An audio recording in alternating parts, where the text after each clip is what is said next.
Okay. నిన్న Russian revolution విజ్ఞుల రచనలు, ఆర్థిక కారణాలు అవి డిస్కస్ చేస్తాం మామూలుగా. ఇప్పుడు ఆ, సైనిక కారణాలు, విభిన్న పార్టీల వైఖరి, 1905 విప్లవం అని 3 సంఘటనలు మనం చెప్పుకుంటాం మామూలుగా.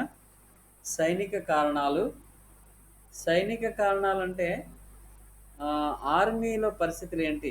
రష్యన్ ఆర్మీలో పరిస్థితులు ఏమిటి? రష్యన్ ఆర్మీలో పరిస్థితులు ఏమిటి అనేది ఆలోచిస్తే నిన్న ఒక సంఘటన చెప్పాను. 1904-1905 సంవత్సరంలో జపాన్ చేతిలో జపాన్ చేతిలో రష్యా ఓడిపోయిందని చెప్పాను. అంటే రష్యా అంత విశాల పెద్ద సామ్రాజ్యం ఎలా ఓడిపోయింది జపాన్ చేతిలో? అంటే అంటే బలమైన బలహీనతలు. రష్యా సైన్యంలో బోల్డ్ బలహీనతలు ఉన్నాయన్నమాట.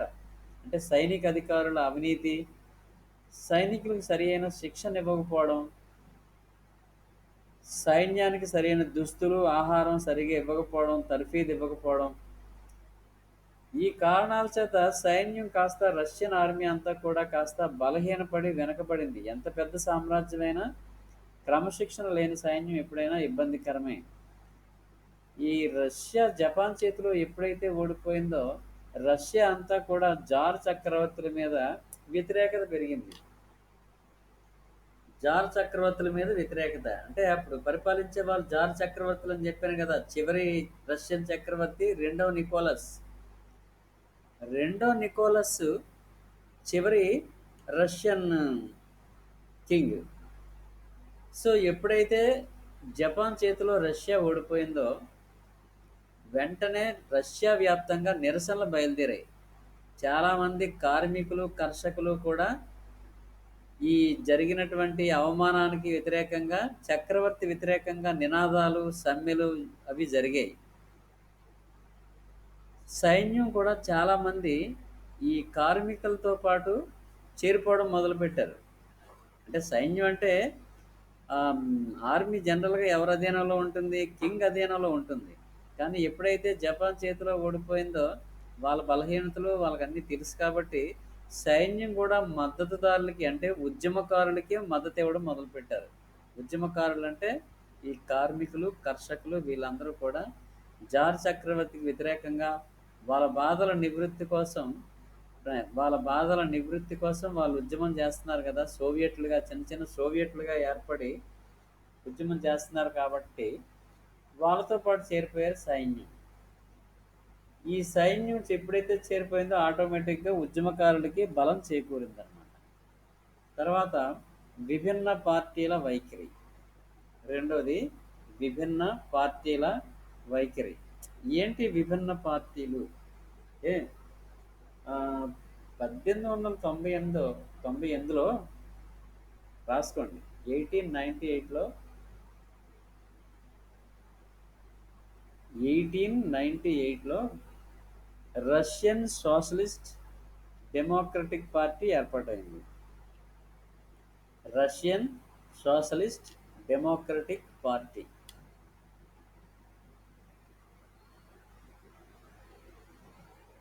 Russian Socialist Democratic Party was formed in 1898 in Russia.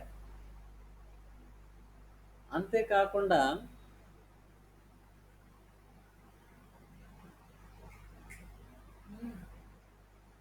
నా ఫోటో ఇక్కడ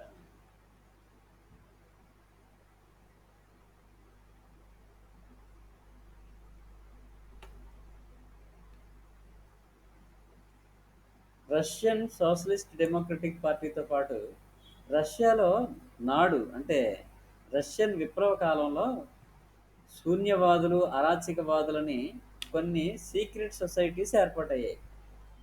ఏంటది? శూన్యవాదులు, అరాచకవాదులు. శూన్యవాదులు అంటే ఏంటంటే అప్పుడు రష్యాలో ఉన్నటువంటి సంస్థలన్నీ కూడా అవినీతికి ఆలవాలమైపోయాయి.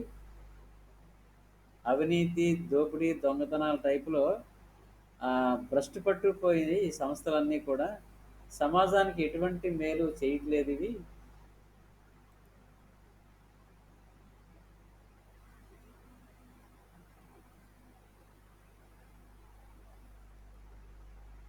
సమాజానికి సమాజానికి ఎటువంటి మేలు చేయట్లేదు ఈ సంస్థలన్నీ కూడా.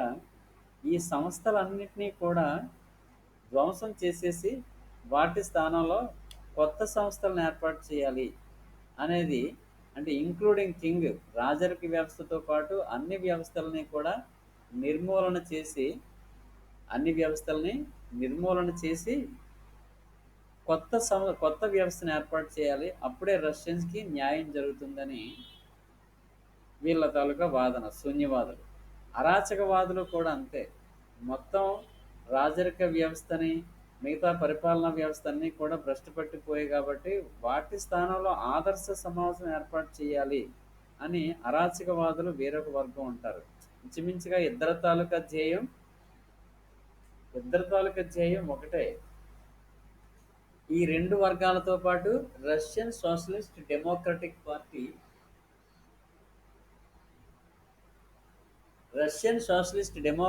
పార్టీ అనేది అది పొలిటికల్ పార్టీ.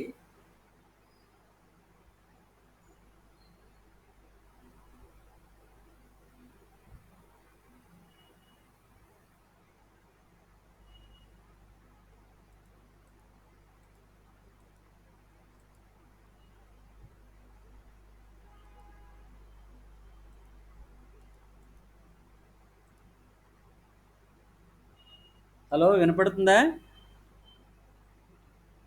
హలో. వినబడుతుంది సార్. Okay, okay. వినబడుతుంది సార్.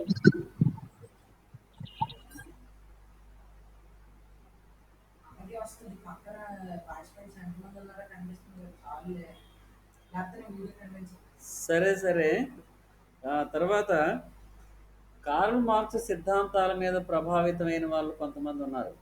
కార్ల్ మార్క్స్ సిద్ధాంతాల పట్ల ప్రభావితమైనటువంటి ఒక వర్గం, ఈ ఎస్పెషల్లీ కార్మికులు ఎక్కువగా ప్రేరణ పొందారు. ఈ కమ్యూనిస్ట్ మేనిఫెస్టో, థార్స్ క్యాపిటల్, ఈ వీటిలో రాసినటువంటి కార్మికుల సంక్షేమం గురించి లేదా వర్గ పోరాటం గురించి, కార్మికుల సమైక్యత గురించి కార్ల్ మార్క్స్ చెప్పినటువంటి అనేక విషయాలు ఏ ఆ, వీళ్ళలో ప్రేరణ కల్పించాయి. దాంతో మరికొంతమంది ఉదారవాదులు, తీవ్రవాదులు, ఇటువంటి వాళ్ళు కొంతమంది తయారయ్యారు. వీళ్ళు కూడా జూమా, అంటే రష్యన్ పార్లమెంట్ని జూమా అంటారు, జూమాను ప్రవేశపెట్టమని డిమాండ్ చేస్తారు. ఆ పాయింట్ రాసుకోండి. రష్యన్ పార్లమెంట్ని జూమా అని అంటారు. తర్వాత పాయింట్, ఈ 1898లో ఏర్పాటైనటువంటి రష్యన్ సోషలిస్ట్ డెమోక్రటిక్ పార్టీలోంచి కొంతమంది సోషలిస్ట్ రెవల్యూషనరీ పార్టీ అనేది మరొకటి విడిపోయింది. అంటే సాంఘిక విప్లవ పార్టీ అని అనొచ్చు, తెలుగులో సాంఘిక విప్లవ పార్టీ, సోషలిస్ట్ రెవల్యూషనరీ పార్టీ అని కూడా ఇంగ్లీష్లో అంటాం. ఇది విడిపోయింది. దీనిలో సోషలిస్ట్ రెవల్యూషనరీ పార్టీలో రెండు చీలికలు ఉంటాయి. మళ్ళా రెండు చీలికలు ఏంటంటే మెన్స్విక్లు, బోల్స్విక్లు. మెన్స్విక్లు అంటే ఉదారవాదులు, మితవాదులు. బోల్స్విక్లు అంటే అతివాదులు. అంటే వీళ్ళ విధానాలు వేరువేరుగా ఉంటాయి. మెన్స్విక్లు ఉదారవాదంతో రాజ్యాంగబద్ధమైనటువంటి కొన్ని స్వేచ్ఛలను డిమాండ్ చేస్తుంది. అంటే రాజ్యాంగబద్ధ రాజరికమనం, లేదా మత స్వేచ్ఛ గురించి, పత్రికా స్వేచ్ఛ గురించి దాని తాలూకు డిమాండ్స్ ఉంటాయి. బోల్స్విక్లు శ్రామిక నియంతృత్వాన్ని ఏర్పాటు చేయాలని వాళ్ళ తాలూకా వాదన. శ్రామిక నియంతృత్వం అంటే మనం చెప్పుకున్నాం కదా, వర్గ సంఘర్షణ తప్పనిసరిగా వస్తుందని కార్ల్ మార్క్స్ తన కమ్యూనిస్ట్ మేనిఫెస్టోలో చెప్పడం జరిగింది. వర్గ సంఘర్షణ అనేది అంటే ఏ వర్గాల మధ్య? శ్రామిక వర్గం, పెట్టుబడిదారీ వర్గం, ఈ 2 వర్గాల మధ్య ఘర్షణ తప్పదని, ఈ ఈ 2 వర్గాల మధ్య జరిగిన పోరాటంలో చివరికి ప్రొలెటేరియట్, ప్రొలెటేరియట్ అంటే శ్రామిక వర్గమే విజయం సాధిస్తారు. శ్రామిక ప్రభుత్వాలు ఏర్పాటవుతాయి. పెట్టుబడిదారీ వర్గం అనేది మట్టిగట్టుకుపోతుందని, ఈ శ్రామిక వర్గం విజయమే సాధిస్తుందని కార్ల్ మార్క్స్ తను చెప్పాడు వర్గ పోరాటం గురించి. సో ఈ బోల్షివిక్ పార్టీ వాళ్ళు అంటే బోల్షిక్ వింగ్, 2 వింగులు అని చెప్పాను కదా, మితవాదులు అతివాదులు. మితవాదులు అతివాదులని. ఈ అతివాదులు బోల్షివిక్లు ఏంటంటే శ్రామిక నియంతృత్వాన్ని ఏర్పాటు చేయాలి, అవసరమైతే వైలెంట్ మెథడ్స్ ద్వారాగా, హింసాత్మక విధానాల ద్వారా అయినా సరే శ్రామిక నియంతృత్వ ప్రభుత్వాన్ని ఏర్పాటు చేయాలని ఈ బోల్షివికుల తాలూకా నినాదం. దీనికోసం అనేక చోట్ల దేశవ్యాప్తంగా శ్రామిక సోవియట్లు ఏర్పాటయ్యాయి. కర్షకులు కార్మికులు కలిసి సోవియట్లుగా ఏర్పాటయ్యాయి. అంటే అవి ఒక యూనియన్గా, దాంట్లో అందరూ సభ్యులుగా చేరుతారు. పోరాటం గురించి వాళ్ళు ఒక ఉద్యమ రచన చేస్తారు, వాళ్ళు పోరాటం కొనసాగిస్తారనమాట ఈ సోవియట్లు. దేశం నలుమూలలా చాలా చోట్ల సోవియట్లు అనేవి ఏర్పాటయ్యాయి. అవి ఒక సంఘాలు, అవి సంఘాలుగా ఏర్పడి రెండవ నికోలస్ ప్రభుత్వానికి వ్యతిరేకంగా, దోపిడీ విధానానికి వ్యతిరేకంగా, భూస్వామి విధానానికి వ్యతిరేకంగా అవి వర్క్ చేస్తూ ఉంటాయి. అయితే బోల్షివిక్లు ఇచ్చినటువంటి నినాదంతో చాలా చోట్ల ఈ సోవియట్లో ఉన్నటువంటి ఈ రైతులు ఉన్నారే, కర్షకులు, ఈ కర్షకులు భూస్వాముల భూములను స్వాధీనం చేసుకొని వీళ్ళు చిన్న చిన్న కమతాలుగా విభజించి పంచుకోవడం కూడా జరిగింది. ఆ తర్వాత కార్మికులు ఏంటంటే పని దినాలు, అదే వారాంతపు సెలవు కావాలని, వేతనాలు పెంచాలని, పని గంటలు తగ్గించాలని వాళ్ళ డిమాండ్స్తో వాళ్ళ పక్క ఉద్యమాన్ని కొనసాగిస్తూ ఉంటారు. ఈ సందర్భంలో 1905లో మరొక సంఘటన జరిగింది. 1905 రాసుకోండి. 1905 రష్యా విప్లవం. 1905 రష్యా విప్లవం నోట్ చేసుకోండి. ఇదేంటంటే ఈ 1904లో ఇంతకుముందు మీకు చెప్పిన ఒక ఇన్సిడెంట్ ఏంటది, జపాన్ రష్యాపై విజయం. సకాలిన్ అనే దీవుల విషయంలో 2 దేశాల మధ్య ఒక ఘర్షణ వస్తుంది. వివాదానికి కారణం సకాలిన్ దీవులు. ఈ సంఘర్షణ అనంతరం యుద్ధం జరుగుతుంది. జపాన్ అతి చిన్న దేశం, ఈవెన్ ఆంధ్రప్రదేశ్ కంటే చిన్న దేశమైనటువంటి, అంటే విస్తీర్ణంలో ఆంధ్రప్రదేశ్ కంటే చిన్నది, అంత చిన్న దేశం, ఒక ఆసియా ఖండం చెందినటువంటి జపాన్ ఐరోపాలో ప్రముఖ పాత్ర వహిస్తున్న సామ్రాజ్యవాదంతో ఉన్నటువంటి అతిపెద్ద రాజ్యమైన రష్యాను ఓడించడం అనేది రష్యాకి అవమానం, రష్యాకి అవమానం, జపాన్కి విజయం. దీనిని రష్యా ప్రజలందరూ కూడా ఇది జార్ నికోలస్, రెండవ నికోలస్ తాలూకా అపజయమని, అప్పుడున్న వ్యవస్థ తాలూకా బలహీనతలని, అప్పుడు సైన్యంలో ఉన్న అవినీతి, ఇవన్నీ కూడా ప్రజలందరూ కూడా ప్రచారం చేయడం మొదలుపెట్టారు. ప్రచారం చేస్తూ అంటే ఆ ప్రచారం ఎటువంటిది, రైతులకు భూములు కావాలని ఒక పక్క వాళ్ళ డిమాండ్స్ పెరిగాయి, కార్మికులకి ఏమో పని గంటలు తగ్గించాలి, వేతనాలు పెంచాలని ఆరో పక్క డిమాండ్ చేస్తూ వీళ్ళందరూ కూడా ఒక ఉద్యమ బాట పడతారు. ఆ టైంలో రాసుకోండి ఇక్కడ, ఫాదర్ గఫాన్ నాయకత్వంలో, Father Gapon, note down this point, Father Gapon నాయకత్వంలో కొంతమంది ఊరేగింపుగా సెయింట్ పీటర్స్బర్గ్లోని చక్రవర్తి నివాసం ఉంటున్నటువంటి వింటర్ ప్యాలెస్కి ఊరేగింపుగా వెళ్తారు. సెయింట్ పీటర్స్బర్గ్లోని వింటర్ ప్యాలెస్కి రాజుగారికి వినతి పత్రం ఇవ్వడం కోసం ఊరేగింపుగా వెళ్తారు, under the leadership of Father Gapon. Point రాశారా? ఫాదర్ గఫాన్ నాయకత్వంలో ఊరేగింపుగా వెళ్తారు వింటర్ ప్యాలెస్కి. Where it is in Saint Petersburg.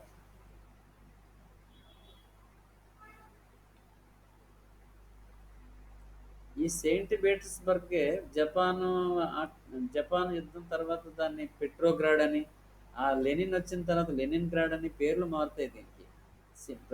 ప్రారంభంలో అయితే సెయింట్ పీటర్స్బర్గ్ అది ఆ నగరం పేరు. ఏ అయితే ఈ వినతి పత్రాన్ని రెండో నికోలస్ తీసుకోలేదు సరిగదా, సైనికుల చేత నిర్దాక్షిణ్యంగా కాల్పులు జరిపిస్తాడు. సైన్యం చేత ఈ ఊరేగింపుగా వచ్చిన వాళ్ళని చంపేమని ఆర్డర్స్ పాస్ చేస్తాడు. దాంతో సైన్యం ఈ ఊరేగింపుగా వెళ్తున్న కార్మిక కర్షక వర్గం ప్రజల్ని కాల్పులు జరపడంతో చాలామంది ప్రాణాలు కోల్పోయారు అక్కడికక్కడే రోడ్డుపైనే. అయితే అక్కడ రక్తం రోడ్డు మీద ప్రవహించిందంట. అది ఆదివారం జరగడం వల్ల దానికి బ్లడీ సండే అని పేరు. దానికి బ్లడీ సండే. ఈ సంఘటన ఎప్పుడైతే జరిగిందో రష్యా వ్యాప్తంగా సమ్మెలు జరిగాయి. ఈ సంఘటన నిరసిస్తూ కార్మికులు ఫ్యాక్టరీలని స్ట్రైక్ చేస్తారు.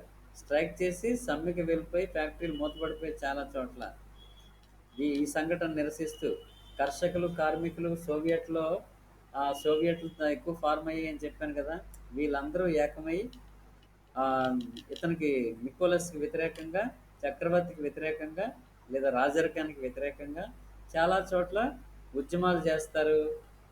ఆ తర్వాత చెప్పాను కదా, కార్మికులందరూ కూడా వాళ్ళ డిమాండ్స్ని పెంచుతూ స్ట్రైక్ చేయడం, కర్షకులేమో బలవంతంగా కొంతమంది భూస్వాముల తాలూకా ల్యాండ్స్ని స్వాధీనం చేసుకొని ఆ ల్యాండ్స్ని వాళ్ళు చిన్న చిన్న కమతాలుగా పంచుకోవడం, ఇటువంటి పరిస్థితులు ఏర్పడ్డాయి.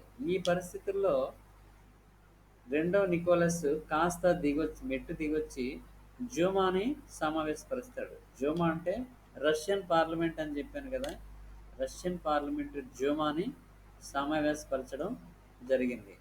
సమావేశపరిచిన ఏవో కొన్ని ఏదో మత స్వేచ్ఛ, వాక్ స్వేచ్ఛ ఇటువంటి హక్కుల్ని ప్రసాదిస్తానని చెప్పాడు. కానీ రష్యన్ ప్రజలకు అప్పుడు కావాల్సింది ఏదో వాక్ స్వేచ్ఛ కాదు, అలాగని మత స్వేచ్ఛ కాదు, ఏ పత్రికా స్వేచ్ఛ అంతకంటే కాదు. అప్పుడు ప్రజలందరూ నానా బాధల్లో ఉన్నారు. రష్యా ప్రజలందరూ కూడా తినడానికి తిండి లేక, సరైన వసతి లేక నానా ఇబ్బందులు పడుతున్నటువంటి కడు పేదరికంలో ఉన్నారు. వాళ్ళకి కావలసింది వేరు, వీళ్ళు ఇస్తానని వేరు. అందుకనే జ్యూమా 2-3 సార్లు రద్దు చేయడం, సమావేశం అవడం జరిగింది. అయితే ఇక ఆ తర్వాత మనం ఈ 1905 విప్లవం తర్వాత 1917లో మరొక విప్లవం, అదే అసలు రష్యా విప్లవం అంటే 1917 విప్లవం.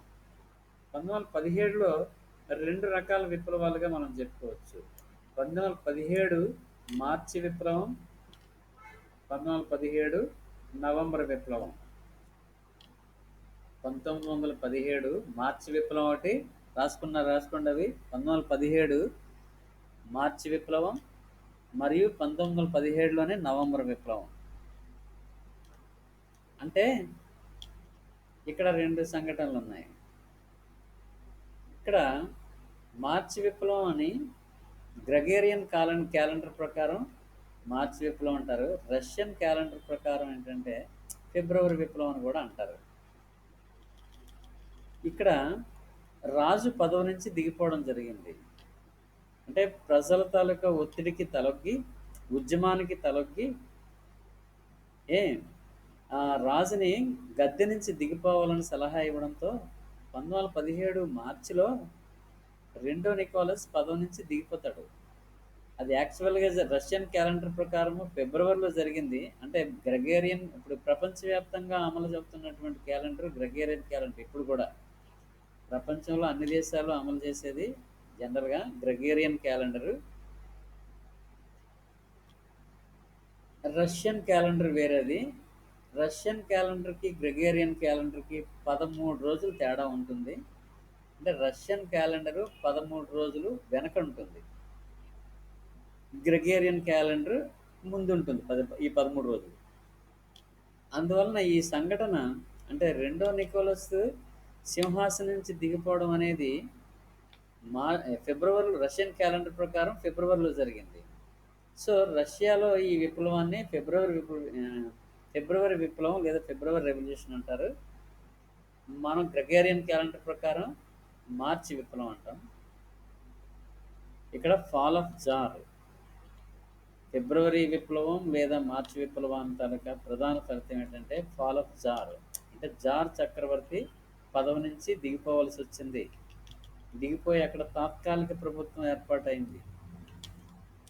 ప్రిన్స్ లివోవ్ ప్రిన్స్ లివోవ్ నాయకత్వంలో తాత్కాలిక ప్రభుత్వం ఏర్పాటైంది. వీళ్ళు ఉదారవాదులు. వీళ్ళు ఒక విధంగా బూర్జువా వర్గానికి చెందినటువంటి వాళ్ళు. ఈ తాత్కాలిక ప్రభుత్వాన్ని ఏర్పాటు చేసిన వాళ్ళు ఆ వర్గం ఎవరంటే కాస్త ఉదార భావాలు ఉంటాయి. కానీ వీళ్ళు కూడా ఏం మాట్లాడతారంటే రష్యన్ ప్రజలను ఉద్దేశించి ప్రజలందరికీ ఏం హామీలు ఇస్తారంటే పత్రికా స్వేచ్ఛ ఇస్తాము, మత స్వేచ్ఛ ఇస్తాము, వాక్ స్వేచ్ఛ ఇస్తాము, రాజ్యాంగ పరిషత్తుని ఏర్పాటు చేసుకొని రాజ్యాంగ రచనకి మేమే అవకాశం కల్పిస్తాము అని ప్రకటనలు చేస్తారు. ఏంటవి? పత్రికా స్వేచ్ఛ, వాక్ స్వేచ్ఛ, మత స్వేచ్ఛతో పాటు రాజ్యాంగ పరిషత్తుని ఏర్పాటు చేసుకోవడానికి మేము అవకాశాన్ని ఇస్తాం.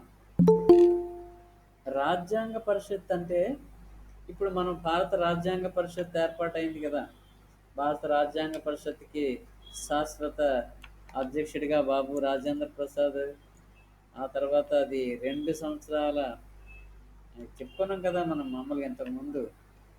ఏ అంటే రాజ్యాంగ పరిషత్ ఏర్పాటై రాజ్యాంగం రచించింది కదా భారతదేశానికి. అటువంటిదే రష్యాలో కూడా రాజ్యాంగ పరిషత్తుకి అవకాశం ఇస్తా ఉన్నారు. కానీ దీంతో ప్రజల సమస్యలు తీరవు. ప్రజలందరూ కూడా చాలా కోపంతో ఉన్నారు. వాళ్ళకి కావలసినవి వేరు. అయితే వాళ్ళకి కావాల్సినవి ఏంటంటే ల్యాండ్, పీస్, బ్రెడ్. రష్యన్ ప్రజలు కోరుకుంటున్నవి ల్యాండ్ అంటే భూమి, పీస్ అంటే శాంతి, బ్రెడ్ ఆహారం. ఈ 3 కావాలి రష్యన్ ప్రజలకి. ఓకే, ఇది ఈ విషయాలనే లెనిన్ ప్రస్తావిస్తాడు. లెనిన్ గురించి ఈ సందర్భంలో చెప్పుకోవాలి. లెనిన్ వ్లాదిమిర్ ఇలియనిచ్ ఉలవనోవ్ అనే పూర్తి పేరు. అది వ్లాదిమిర్ ఇల్కిచ్ ఉలవనోవ్ పూర్తి పేరు.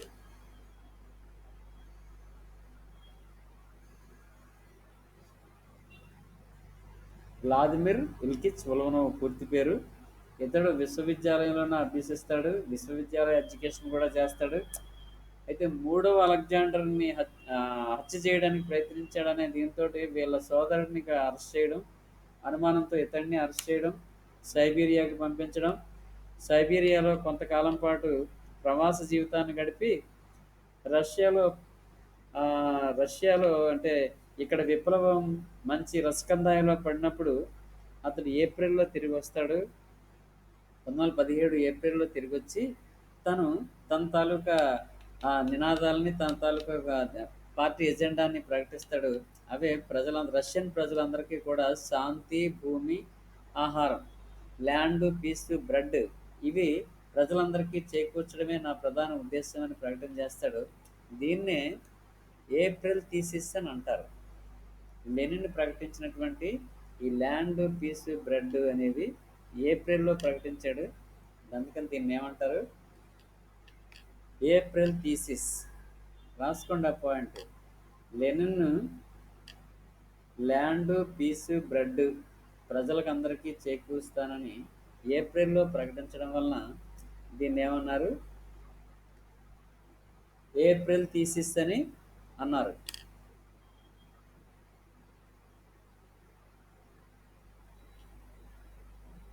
April thesis. తర్వాత లెనిన్ ఇస్క్రా అనే పత్రికను కూడా నడుపుతాడు. సోషలిస్ట్ భావాలను ప్రచారం చేయడం కోసం ఇస్క్రా అనే పత్రికను కూడా నడుపుతాడు. ఇస్క్రా రాసుకోండి. Note down this point again. తన సోషలిస్ట్ భావాల ప్రచారానికి ఇస్క్రా అనే పత్రికను నడుపుతాడు లెనిన్.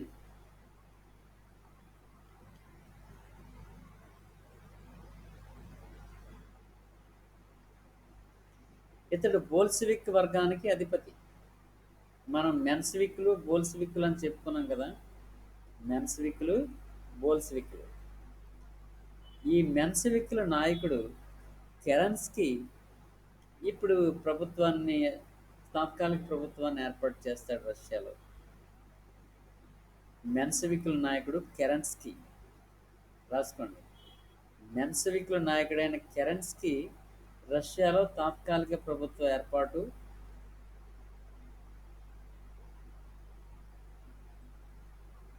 మెన్సవికుల నాయకుడు కెరెన్స్కీ తాత్కాలిక ప్రభుత్వ ఏర్పాటు, ప్రజలకి రాజ్యాంగబద్ధ రాజరికం, తర్వాత రాజ్యాంగ పరిషత్ అన్నాడు, స్వేచ్ఛ, మత స్వేచ్ఛ, వాక్ స్వేచ్ఛ ఇటువంటివి కల్పిస్తామని వాగ్దానం చేస్తాడు. ఇవేవి పట్టించుకోలేదు ప్రజలు. ఈ బోల్స్విక్లు దీన్ని వ్యతిరేకించారు. ఈ బోల్స్విక్ వర్గ నాయకుడు లెనిన్ అంటే శ్రామిక నియంతృత్వాన్ని ఏర్పాటు చేయాలని, శ్రామిక ప్రభుత్వాన్ని ఏర్పాటు చేయాలని బోల్స్విక్ల నాయకుడైనటువంటి లెనిన్ కృషి చేయడం జరిగింది.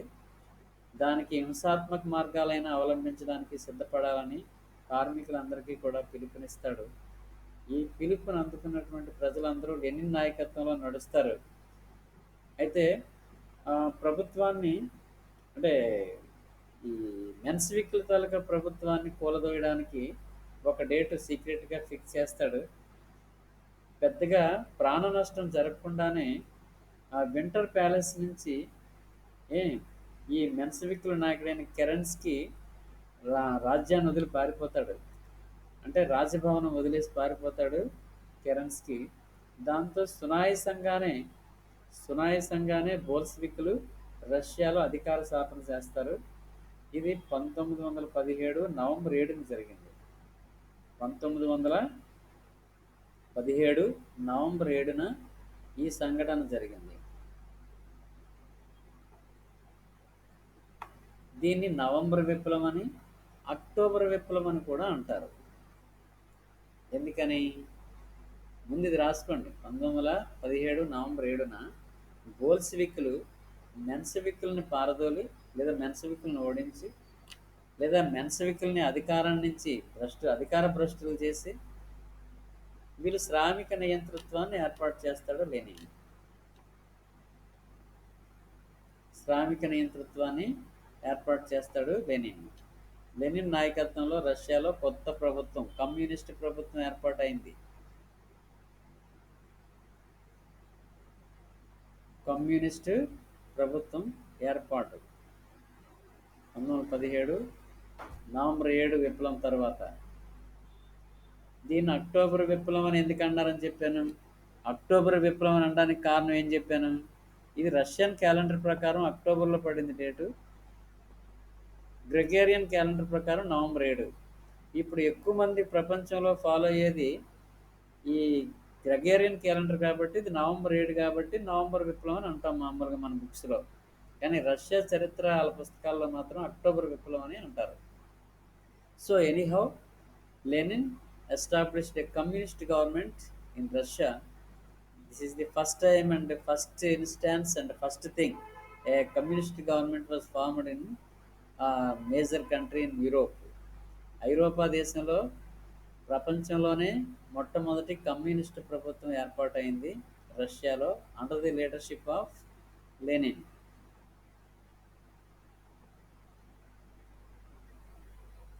లెనిన్ నాయకత్వంలో నూతన కమ్యూనిస్ట్ ప్రభుత్వం ఏర్పాటు.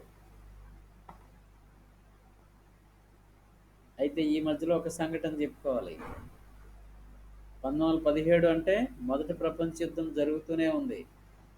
మొదటి ప్రపంచ యుద్ధం ఎప్పటి నుంచి ఎప్పటి వరకు ఇంతకుముందు చాప్టర్లో చెప్పాను మీకు, అంటే ఇంతకుముందు క్లాసులోనే చెప్పాను. ఏంటది? 1914 నుంచి 1918 వరకును. 1914 నుంచి 1918 వరకు మొదటి ప్రపంచ యుద్ధం జరిగింది. అంటే 1917 రష్యా విప్లవం నాటికి మొదటి ప్రపంచ యుద్ధం జరుగుతూనే ఉందన్నమాట. సో ప్రజలకి శాంతి చేకూరుస్తాను, భూమి పంచుతాను, ఆహారాన్ని ఇస్తానని ఏప్రిల్ థీసిస్లో లెనిన్ చెప్పాడు కదా. ప్రజలకు కావాల్సింది ఇప్పుడు శాంతి, భూమి, రొట్టె అని కదా. మరి ఇందులో తను ప్రకటించిన లేదా తన పార్టీ మేనిఫెస్టోలో చెప్పిన విధంగా తను చేయాలి కదా. ముందు ఇమ్మీడియట్గా Russia wanted to put a full stop to the first world war. అంటే రష్యా మిత్ర రాజ్యాల వైపు పోరాడుతుంది. అంటే అమెరికా, బ్రిటన్, ఫ్రాన్స్ తరపున రష్యా యుద్ధం, మొదటి ప్రపంచ యుద్ధం చేస్తూనే ఉంది జర్మనీకి వ్యతిరేకంగా. సో మొదటి ప్రపంచ యుద్ధం ఎవరెవరి మధ్య అని చెప్పాను? జర్మనీ, ఆస్ట్రియా, టర్కీ, ఈ మూడు అక్షరాజ్యాలు అంటారు, అదొక వర్గం. జర్మనీ, ఆస్ట్రియా, టర్కీ, ఈ మూడు అక్షరాజ్యాలు అంటారు.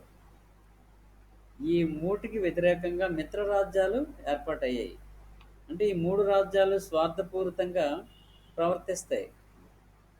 పక్క రాజ్యాలు కబలించడానికి, సామ్రాజ్యవాదంతో, అల్పసంఖ్యాక వర్గాల వారికి వ్యతిరేకంగా యుద్ధానికి బరి తెగిస్తాయి. జర్మనీ, ఆస్ట్రియా, టర్కీ వలసల స్థాపన కోసం ఇంపీరియలిజం అంటే సామ్రాజ్యవాదంతో యుద్ధానికి తలపడతాయి అవి. మరి వాటిని నిలువరించడానికి మిత్ర రాజ్యాలన్నీ ఒక కూటంగా ఏర్పడ్డాయని చెప్పాను. అవేంటి? రష్యా,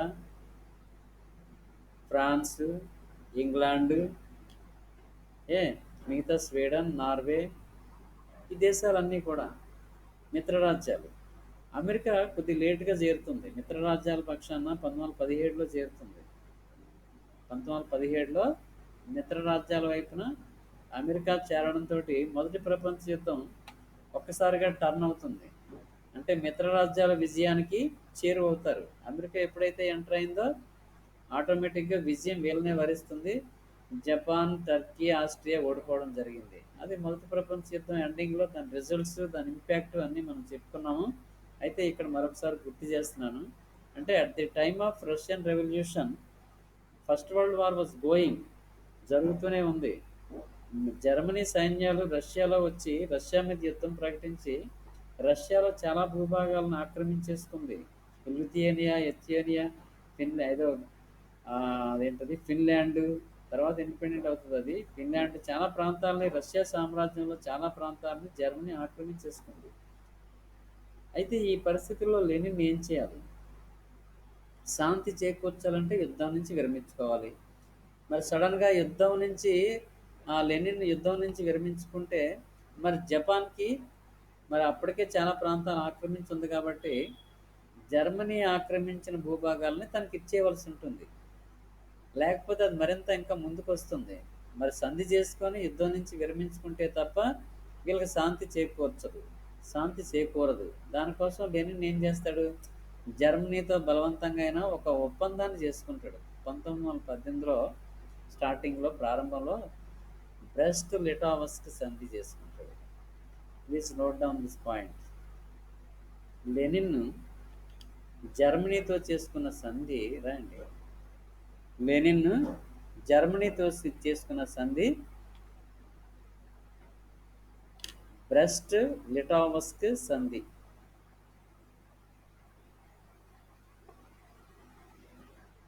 బ్రెస్ట్ లిటావస్క్ సంధి పేరు అది.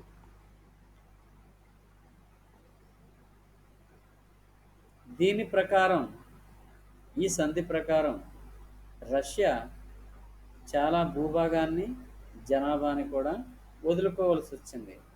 చాలా భూభాగాన్ని, జనాభాని రష్యా వదులుకొని జర్మనీతో సంధి చేసుకొని, బ్రెస్ట్ లిటావస్క్ సంధి చేసుకొని యుద్ధం నుంచి విరమించుకుంది రష్యా.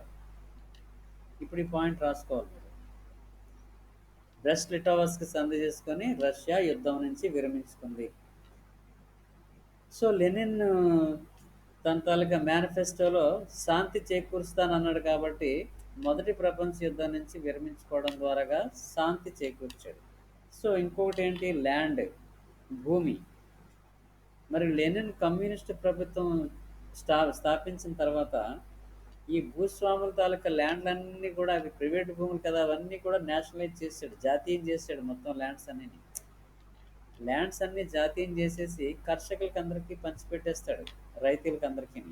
అందరూ ఆస్తి, ఇంకా ల్యాండ్ అనేది ఉమ్మడి ఆస్తి, అందరూ కష్టపడాలి అందులో.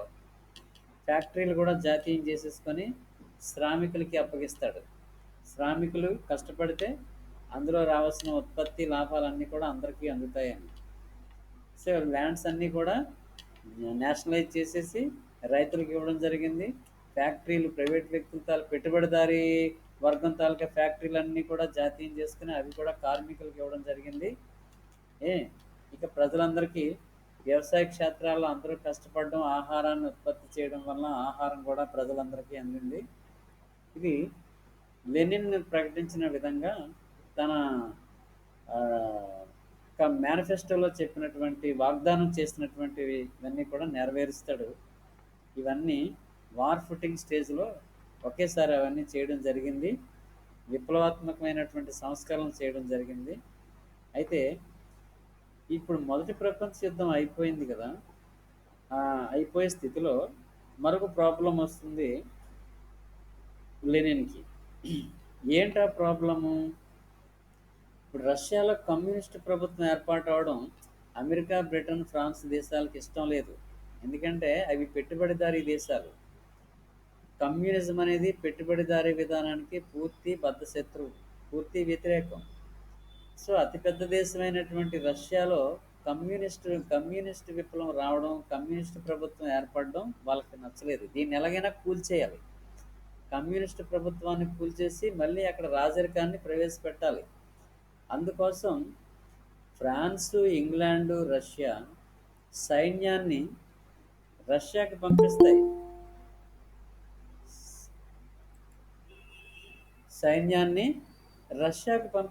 దాన్ని వైట్ ఆర్మీ అని అంటారు. అంటే అమెరికా, ఫ్రాన్స్, బ్రిటన్ పంపించినటువంటి సైన్యం అంటే ఇక్కడ కమ్యూనిస్టులు అణిచివేయడానికి, కమ్యూనిస్ట్ ప్రభుత్వాన్ని అణిచివేయడానికి, మళ్ళీ తిరిగి రాజరికాన్ని పునరుద్ధరించడానికి ఇక్కడ వైట్ ఆర్మీ ఎంటర్ అయింది. తెల్ల సైన్యం అంటాం. ఆ సైన్యం ఎవరిది? మిత్ర దేశాలైనటువంటి America, Britain, France, Sweden, Poland ఆ దేశాలది. ఇప్పుడు ఆ దేశాలన్నీ కూడా కమ్యూనిస్ట్ విప్లవానికి వ్యతిరేకులు. సో మరి ఆ వైట్ ఆర్మీని ఎదుర్కోవడానికి లెనిన్ ఏం చర్యలు తీసుకున్నాడు? వైట్ ఆర్మీని ఎదుర్కోవడానికి లెనిన్ తీసుకున్న చర్యలు ఏంటి? ఇక్కడ రెడ్ ఆర్మీని రూపొందించాడు లెనిన్. రెడ్ ఆర్మీ, ఎర్ర సైన్యం. ఈ ఎర్ర సైన్యాన్ని రూపొందించడంలో లెనిన్ క్యాబినెట్లో ట్రాటస్కీ అని ఉంటాడు. పేరు రాసుకోండి.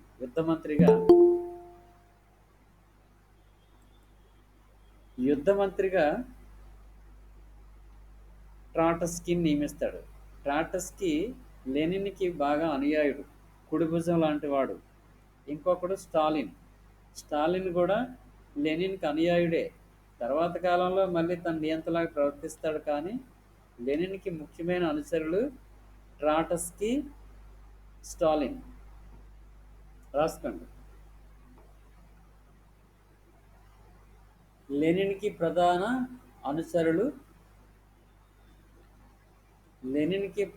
అనుచరులు ట్రాటస్కీ, స్టాలిన్. ఇక్కడ ఈ ఎర్ర సైన్యాన్ని రూపొందించడానికి కష్టపడిన వ్యక్తి, ఆ ఎర్ర సైన్యాన్ని రూపొందించిన వాడు, దానికి క్రెడిట్ ఎంత? That credit goes to Trotsky. ఈ ఎర్ర సైన్యాన్ని రూపొందించడానికి ముఖ్య కారకుడు ట్రాటస్కీ. అప్పుడు ఎర్ర సైన్యానికి, తెల్ల సైన్యానికి మధ్య వారు. తెల్ల సైన్యం అనేది కమ్యూనిజాన్ని అంతం చేసి మళ్ళీ రాజరికాన్ని పునరుద్ధరించాలని అవి మిగతా ఐరోపా దేశాలు పంపించిన సైన్యం తెల్ల సైన్యం. ఎర్ర సైన్యం అనేది కమ్యూనిస్ట్ ప్రభుత్వాన్ని, కమ్యూనిస్ట్ విప్లవాన్ని సంరక్షించుకోవాలని ఏర్పాటైంది ఎర్ర సైన్యం. ఈ సందర్భంలో విప్లవ వ్యతిరేకులందరినీ కూడా గురి తీయడానికి చెకా అనే ఒక సపరేట్గా చెకా సైన్యం ఏర్పాటైంది. చెకా అంటారు దాన్ని. అదొక వార్ ట్రిబ్యునల్ టైప్. అది చెకా అనేది వార్ ట్రిబ్యునల్ టైప్. అది విప్లవ వ్యతిరేకులందరినీ అక్కడ ఉరి తీయడం జరుగుతుంది. ఆ చెకా అండర్లో, ఆ చెకా అనే ఈ ట్రిబ్యునల్ అండర్లో రెండో నికోలస్ అతని భార్యని కూడా ఉరి తీయడం జరిగింది. ఈ చెకా అనేది, అది కూడా నోట్ చేసుకోండి. చెకా.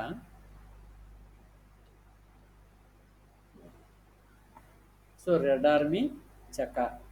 రెడ్ ఆర్మీ అనేది ట్రాట్స్కీ రూపొందించాడు. ఈ రెడ్ ఆర్మీ వైట్ ఆర్మీతో వార్ చేస్తూనే ఉంది. చివరికి విజయం ఎవరు సాధించారు? రెడ్ ఆర్మీ విజయం సాధించింది. వైట్ ఆర్మీ ఓటమి చెందుతుంది. తెల్ల సైన్యం వాళ్ళు తిరుగు ప్రయాణం పట్టి వారి వారి దేశాలకి తర్వాత వాళ్ళు ఓడిపోయిన సైన్యం పోవడం జరిగింది. సో ఇక్కడ ఏ యుఎస్ఎస్ఆర్ రష్యా ఏర్పాటైంది. ఈ రష్యాలో అనేక సంస్కరణలు చేయడం జరిగింది. అయితే ప్రారంభంలో లెనిన్ సంస్కరణలన్నీ కొంచెం ఫెయిల్ అయ్యాయి. కాస్త మళ్ళీ న్యూ ఎకనామిక్ పాలసీ అని 1925లో లెనిన్ మళ్ళీ కాస్త ఆర్థిక వ్యవస్థలో కొంత పెట్టుబడిదారీ విధానాన్ని పాక్షికంగా అమలు చేస్తాడు. అంటే మొత్తం ప్రజలు పండించిన పంటనంతటిని ప్రభుత్వం స్వాధీనం చేసుకోకుండా పాక్షికంగా కొంత భాగాన్ని వాళ్ళు అమ్ముకోవడానికి అవకాశం ఇచ్చాడు. అంటే పార్షియల్గా కొంత ప్రైవేటైజేషన్ చేశాడు. అంటే పెట్టుబడిదారీ విధానాన్ని కాస్త అనుమతించి మేజర్ పార్ట్ అంతా కూడా కమ్యూనిస్ట్ విధానాలే అవలంబించి కొంచెం ఆర్థిక వ్యవస్థను గట్టెక్కిస్తాడు. తర్వాత లెనిన్ మరణానంతరం ట్రాట్స్కీ స్టాలిన్ మధ్య అధికారం కోసం పెనుగులాట మొదలవుతుంది, అంతర్యుద్ధంలాగా. సో ట్రాట్స్కీని అంతమొందించి ట్రాట్స్కీని సైబీరియా జైలుకి పంపించి స్టాలిన్ నియంతలా రూల్ చేసి అనేక సంస్కరణలు ప్రవేశపెడతాడు స్టాలిన్ కూడా. అయితే వాటిల్లో తను సక్సెస్ అయింది పంచవర్ష ప్రణాళికలు. స్టాలిన్ పంచవర్ష ప్రణాళికల్ని 1928 నుంచి అమలు చేసి రష్యాని అద్భుతంగా అభివృద్ధి చేస్తాడు ఆర్థికంగా. అదే టైంలో ఆర్థిక మాంద్యం వచ్చినప్పటికీ కూడా నేను చెప్పుకున్నాం, ఆర్థిక మాంద్యం అనేది 1929లో అమెరికాలో ప్రారంభమయ్యి ఐరోపా మొత్తం దేశాలని, ఐరోపా ఖండాన్ని అంతటినీ కుదిపేసింది. నిరుద్యోగిత పెరిగిపోయింది, పరిశ్రమలు మూతపడిపోయి ప్రజల కొనుగోలు శక్తి తగ్గిపోయింది. తర్వాత నానా కష్టాలు పడి దాని నుంచి బయటపడతారని. సో ఈ కష్టాలన్నీ కూడా ఒక రష్యాకి మినహా. అంటే రష్యాలో అదే టైంలో స్టాలిన్, ఇది రాసుకోండి, స్టాలిన్ ఆర్థిక మాంద్యం కాలంలో స్టాలిన్ ఆర్థిక మాంద్యం కాలంలో పంచవర్ష ప్రణాళికలను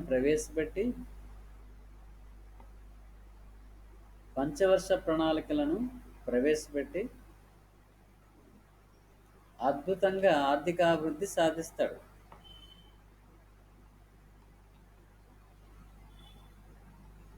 అయితే లెనిన్ కలెక్టివిజం అని ఒకటి ప్రారంభిస్తాడు. వ్యవసాయ క్షేత్రాలన్నింటినీ కూడా కలిపేసి పెద్ద పెద్ద వ్యవసాయ క్షేత్రాలు ఏర్పాటు చేసి కలెక్టివైజేషన్ అంటారు దాన్ని.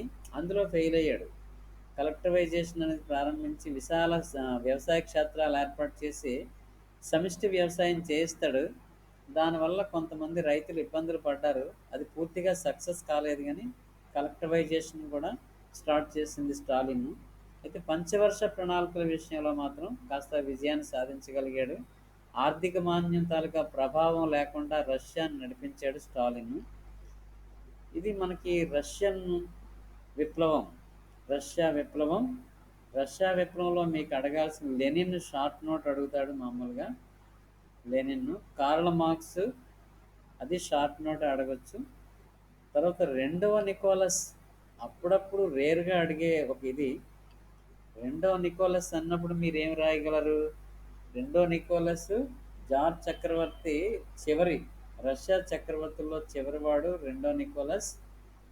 ఇతడు తన భార్య తర్వాత రస్పుటిన్ అని ఒక కపట సన్యాసి ఉంటాడు, అది రాసుకోండి. రస్పుటిన్ అనే ఒక కపట సన్యాసి సలహాలు వినడం వల్ల రెండో నికోలస్ చాలా నష్టపోతాడు. రస్పుటిన్ అనే కపట సన్యాసి ఇచ్చే తప్పుడు సలహాలను విని చక్రవర్తి తప్పుదోవన పడతాడు.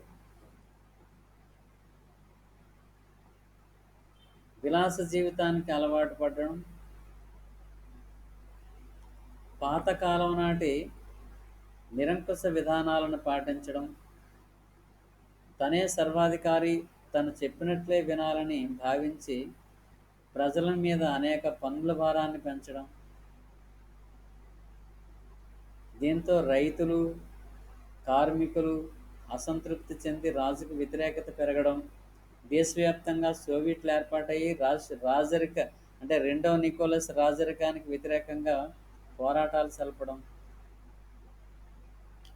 తర్వాత రెండో నికోలస్ అసమర్థత వలన జపాన్ చేతిలో రష్యా ఓడిపోవడం, ఆ తర్వాత 1917 మార్చిలో రెండో నికోలస్ రాజ్యభ్రష్టుడు కావడం,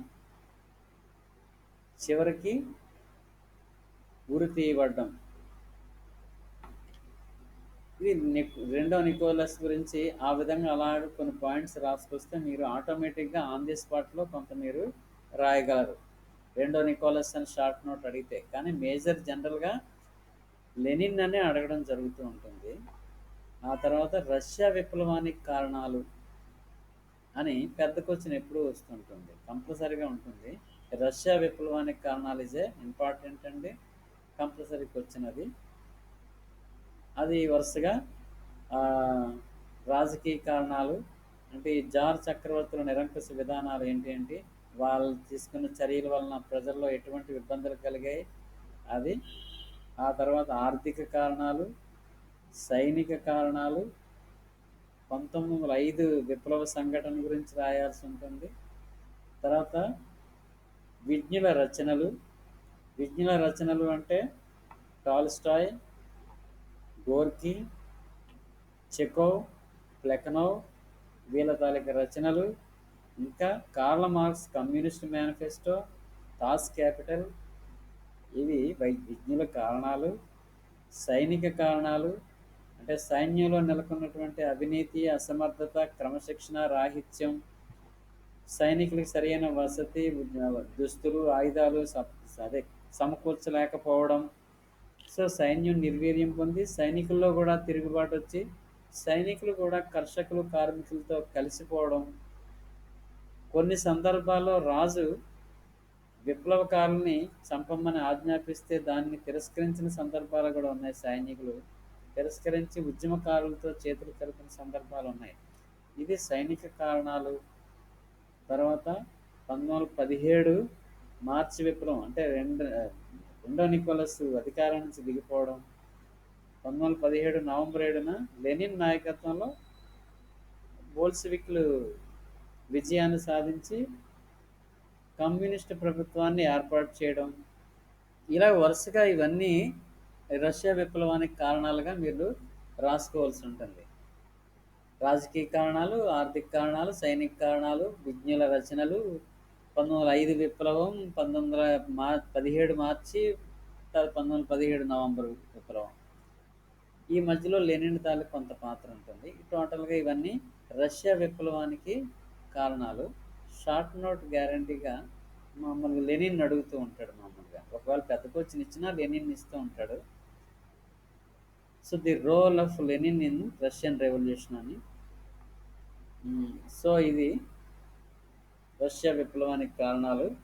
మీరు రేపు కాస్త నోట్స్ ప్రిపేర్ చేసుకోండి, లేదంటే నన్ను చెప్పమంటే తర్వాత క్లాస్ తీసుకొని చెప్తాను.